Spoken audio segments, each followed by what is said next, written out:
तो देखो last turn पे हमने क्या देखा था, बोर मॉडल के तीन चार मतलब पोस्टुलेट सारे देख लिए थे, फिर उनके एक्सप्लेनेशन हमने शुरू कर दिया था काम करना एक्सप्लेनेशन पे, ठीक है। आज हम लोग देखने वाले हैं कैसे बोर मॉडल ने हाइड्रोजन एटम के एटॉमिक स्पेक्ट्रा को बताया, ठीक है ना। आज हम लोग क्या देखेंगे, कैसे बोर मॉडल ने हाइड्रोजन एटम के स्पेक्ट्रा को बताया, ठीक है ना। तो चलो मान लो हम इलेक्ट्रॉन की पहले बात कर लेते हैं।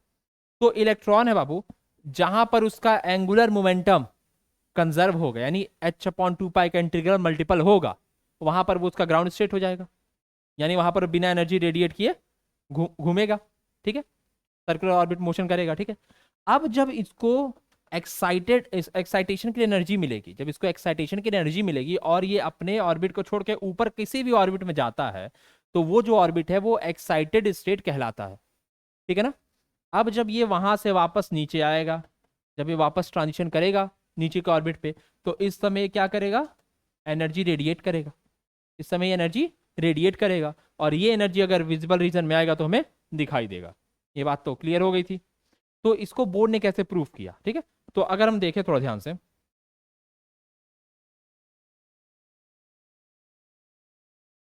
तो देखो सबसे पहले जो एनर्जी के लिए फॉर्मूला हमने निकाला है वो क्या है, En = -2.18 into 10⁻⁻18 divided by n²। और सिंस हम हाइड्रोजन एटम की बात कर रहे हैं तो हम z को हटा दे रहे हैं, z² को हम लोग एलिमिनेट कर दे, उसको हम लोग 1 मान लिए, ठीक है। यूनिट जूल पर एटम है, यहां तक कोई दिक्कत नहीं है। अब चलो, जब ये इस फाइनल स्टेट में, जब इस फाइनल स्टेट में यानी एक्साइटेड स्टेट में जब इलेक्ट्रॉन पहुंचेगा, उस समय उसकी एनर्जी क्या होगी, EF, ठीक है, एनर्जी ऑफ फाइनल स्टेट या फिर एक्साइटेड स्टेट। जब ये यहां रहेगा उस समय क्या होगा, EI, यानी एनर्जी ऑफ इनिशियल स्टेट। अगर हमें चेंज इन एनर्जी निकालना है, अगर हमें चेंज इन एनर्जी निकालना है तो हम क्या करेंगे, चेंज इन एनर्जी किसके बराबर होता है, डेल्टा ई। चेंज ये हो गया, इसको क्या लिख सकते हो, EF minus EI, EF minus EI। और ये जो चेंज इन एनर्जी होगा यही तो बाहर रेडिएट हो रहा है, वही रेडिएट हो रहा है, तो वो हमें किस फॉर्म में मिलेगा, एच न्यू के फॉर्म में मिलेगा, एच न्यू के फॉर्म में मिलेगा, एच न्यू के फॉर्म में। इसको हम लोग लिख सकते हैं h c/λ, क्योंकि न्यू इक्वल टू c/λ। तो यहां से हमें ये पूरा इक्वेशन मिला। तो पहला इक्वेशन तो ये हो गया, काम चलाने के लिए पहला इक्वेशन हमारा ये हो गया। फिर अब इसके आगे देखते हैं, पहले इसको नोट डाउन कर लो, ऊपर से नीचे कर दो थोड़ा सा, ऊपर वाला लिख लिया है तो ठीक है, फिर यहां से लिखो।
चलो, तो यहां पर हमने ये सब देख लिया। अब चलो इस फॉर्मूले का यूज करते हैं, ठीक है। इस फॉर्मूले को यहां पर अगर हम रखें, तो जो चेंज इन एनर्जी होगी, जो चेंज इन एनर्जी होगी वो किसके बराबर होगा, वो बराबर होगा EF। अगर हम EF की बात करें तो वो क्या हो जाएगा, -2.18 इंटू 10⁻⁻18 डिवाइडेड बाई फाइनल है इज n2 स्क्वायर। फाइनल क्या होगा, n2 होगा ना, फाइनल n2 होगा, तो n2 square minus then again -2.18 into 10⁻⁻18 divided by n1 square. कोई दिक्कत यहाँ तक, ये आएगा सबका इतना आ रहा है, इसको समझने में कोई दिक्कत? अब अगर इसको हम देखें तो इसको हम किस तरीके से लिख सकते हैं, इसको हम लिख सकते हैं delta E is equal to -2.18 into 10⁻⁻18 1 minus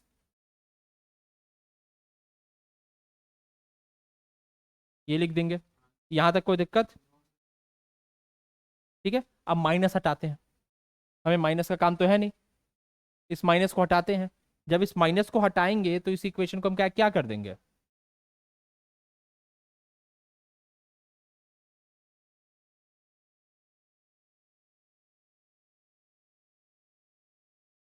ये कर देंगे। यूनिट अभी क्या रहने वाली है, जूल पर एटम। यानी कि अगर तुम्हें चेंज इन एनर्जी निकालना है तो वो फॉर्मूला तुमको यहां से मिल चुका है, मिल गया ना, ये फॉर्मूला तुमको मिल गया है। लेकिन जो रिडबर्ग फॉर्मूला हमने पढ़ा था, जो रिडबर्ग फॉर्मूला हमने पढ़ा था हाइड्रोजन एटम के स्पेक्ट्रम को जो एक्सप्लेन कर रहा था, वहां पे क्या था, वेव नंबर था। वहां पे हम वेव नंबर निकाल लेते, चेंज इन एनर्जी नहीं निकाल लेते। तो चेंज इन एनर्जी तो भाई तुम यहां से निकाल लिए, अब हमें क्या करना है, वेव नंबर निकालना है। और अगर हमें वेव नंबर निकालना है तो हमें क्या करना पड़ेगा, वेव नंबर किस फॉर्मूले से हम इसमें इंट्रोड्यूस करा सकते हैं। तो जस्ट हमने ऊपर देखा यहाँ पर delta is equal to h c by lambda, ठीक है, और एच सी बाई लैम्डा है ना, तो एच सी न्यू बार इसको लिख सकते हैं, एच सी न्यू बार लिख सकते हैं, क्योंकि 1/λ इज इक्वल टू न्यू बार, तो वहां से हम न्यू बार लिख दिए। यानी इस धर अगर हम इसको रिप्लेस कर दे किससे, एच सी न्यू बार से, तो ये इक्वल हो जाएगा इसके, इसके इक्वल हो जाएगा। चलो दोबारा लिख देता हूँ, 2.18 into 10⁻⁻18 1/n1 square minus 1/n2 square. कोई दिक्कत? अब देखो h की वैल्यू सबको पता है, 6.626 इंटू 10⁻⁻34 34 लेंगे, जूल है। फिर c की value 3 into 10⁸ metre per second, ठीक है। चलो न्यू बार को हम निकाल लें, nu bar is equal to 2.18 into 10⁻⁻18 divided by 6.626 into 10⁻⁻34 into 3 into 10⁸ 1/n1 square minus 1/n2 square. चलिए जरा इसको सॉल्व करके दिखाइए।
अब इसको अगर तुम सॉल्व करोगे तो ये तुम्हारा आएगा न्यू बार इक्वल टू 1 × 10⁻⁷, ठीक है। और उसके बाद 1/n1² -1/n2²। और इस समय इसकी यूनिट क्या होने वाली है? अब इसकी यूनिट क्या है? पर मीटर है। यूनिट इसकी पर मीटर है। कोई दिक्कत है यूनिट में तो बताओ। इसकी यूनिट जूल पर एटम थी, यहां से तुमने निकाल दिया, ठीक है। तो अब इसकी यूनिट पर मीटर आएगी। पर मीटर आगे, फिर अब इसके आगे, अब इसके आगे देखो, तुमने रिडबर्ग फॉर्मूला पढ़ा हुआ है। और चूंकि हम वेव नंबर को किस में लेते हैं? पर सेंटीमीटर में। वेव नंबर को क्या लेते हैं? पर सेंटीमीटर में लेते हैं। तो इसको पर सेंटीमीटर में चेंज करना पड़ेगा, ठीक है। तो इसके लिए क्या हो जाएगा? Nu bar is equal to 109,677 1/n1² -1/n2² पर सेंटीमीटर। और इसी को हम क्या बोलते हैं?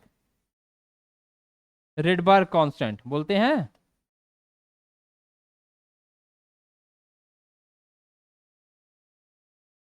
तो यहां से हमें ये फॉर्मूला मिल गया यहां से। हाँ,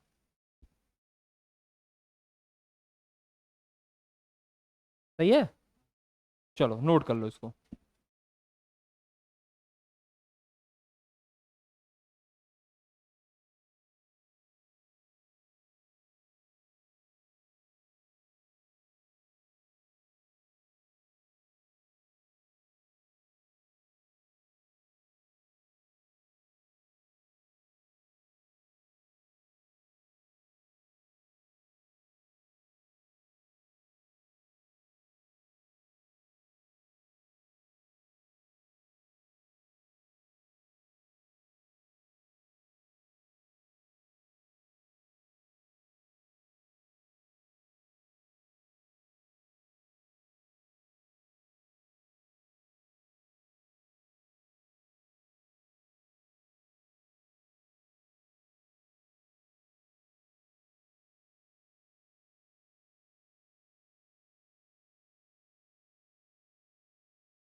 अगला टॉपिक हम लोग क्या देखेंगे?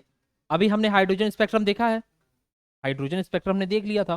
तो वहां पर बाबू नंबर ऑफ लाइंस बहुत ज्यादा आ रहे थे। नंबर ऑफ लाइंस जो है वो बहुत ज्यादा आ रहे थे। नंबर ऑफ लाइन ज्यादा आ रहे थे ना। तो कारण क्या है ज्यादा नंबर ऑफ लाइंस आने का? यानी स्पेक्ट्रल लाइंस के नंबर क्यों ज्यादा हो रहे थे? ये बात अगर समझो, ये बात हम कैसे समझ सकते हैं? बताओ कोई। चलो मैं बताता हूं हम कैसे समझ सकते हैं। मान लो तुम जब भी स्पेक्ट्रम ऑब्जर्व करोगे तो पूरा सैंपल लोगे।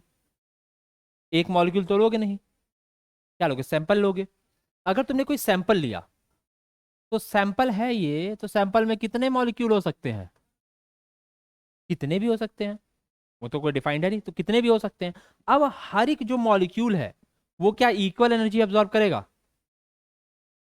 जरूरी नहीं है, बिल्कुल भी श्योर नहीं है, क्योंकि different molecule different energy absorb कर सकते हैं, ठीक है। अगर मान लो तुम यहाँ पर हम 4-5 हाइड्रोजन एटम को कंसीडर कर लें, इस सैंपल में से हमने 4-5 हाइड्रोजन एटम को हमने कंसीडर किया। मान लो एक ये हो गया, ये पहला, ये दूसरा, ये उसके लेवल्स हैं, ये लेवल्स हैं, ठीक है। और ये एक एक जो है, मान लो ये H1 है, ये H2 है, ये नंबरिंग्स है, H1 H2, फिर ऐसे ये H3 हो गया।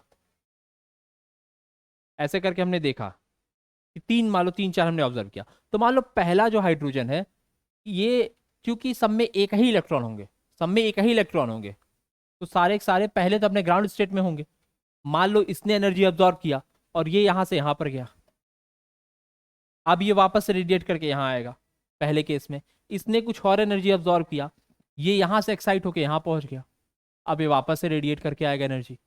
मान लो तीसरा वाला है, इसने एनर्जी अब्जॉर्ब किया, ये यहां पहुंच गया। तो डिफरेंट जो ये हाइड्रोजन है वो अलग अलग एनर्जी अब्जॉर्ब कर रहे हैं, डिफरेंट इलेक्ट्रॉन्स अलग अलग एनर्जी अब्जॉर्ब कर रहे हैं। हमारे हाथ की 5 उंगलियां बराबर नहीं है, ठीक है ना। तो यहाँ पर चीजें कैसे बराबर बढ़ जाएंगी, यहाँ पे बराबर बटेंगे नहीं। तो जो जितने भी ये जब डी एक्साइटेशन होगा इलेक्ट्रॉन्स का, डी एक्साइटेशन हो रहा है ना यहाँ से, जब ये डी एक्साइटेशन होगा इलेक्ट्रॉन्स का, तो यहाँ पर ट्रांजिशन मान लो ऐसे हो जाए, कभी हो जाए N3 से N1 में ट्रांजिशन हो गया, कभी मान लो N4 से N1 में ट्रांजिशन हो गया, कभी मान लो N5 से N2 में ट्रांजिशन हो गया। ऐसे बहुत सारे ट्रांजिशन की पॉसिबिलिटी है। तो जब डिफरेंट टाइप्स ऑफ ट्रांजिशन होंगे तो स्पेक्ट्रल लाइंस बढ़ेंगे बढ़ेंगे, क्योंकि सब जो होगा अलग अलग वेवलेंथ को कोरिस्पॉन्ड करेगा। हर ट्रांजिशन क्या होगा, अलग वेवलेंथ को कोरिस्पॉन्ड करेगा। इसीलिए नंबर ऑफ जो ट्रांजिशन स्पेक्ट्रल लाइंस हो क्या होते हैं, ज्यादा होते हैं, सिर्फ एक इलेक्ट्रॉन होने के बावजूद भी। ये बात सबको क्लियर हो गया, कोई डाउट इसमें, पक्का ना। चलो, तो फिर इसको थोड़ा नोट कर लिया जाए।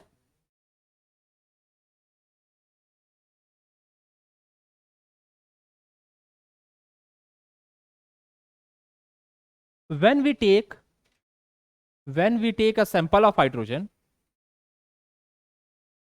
when we take a sample of hydrogen, हाँ इसको नोट कर लो, ये तुम्हारे समझने के लिए हो जाएगा। इसको नोट कर लो, फिर मैं लिखवा रहा हूँ, पहले इसको बना लो।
तो when we take a sample of hydrogen atom, when we take a sample of hydrogen atom, it consists of it consists of many atoms, many atoms. And when energy is supplied, and when energy is supplied, याद नहीं है मुझको, देख लो बगल से देख लो।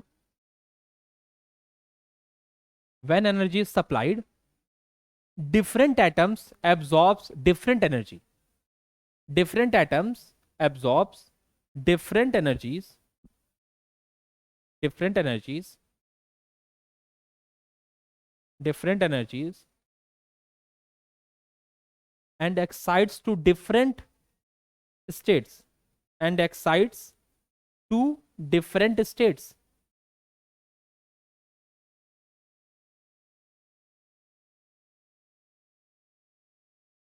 Now when they re-emit the energy, now when they re-emit the energy, now when they re-emit the energy, it corresponds to different wavelength. It corresponds to different wavelength. Hence, wavelengths. Hence, large number of spectral lines are observed. Hence, large number of spectral lines are observed. Spectral lines are observed. Although hydrogen is a single electron system. Although hydrogen is a single electron system. किसी को दिक्कत हो गया ना? Electron system. अब इसको दोबारा एक बार और समझाना है ना. Although hydrogen is a single electron system. इसको दोबारा समझाना है ना. और समझते हैं इसको, एक मिनट.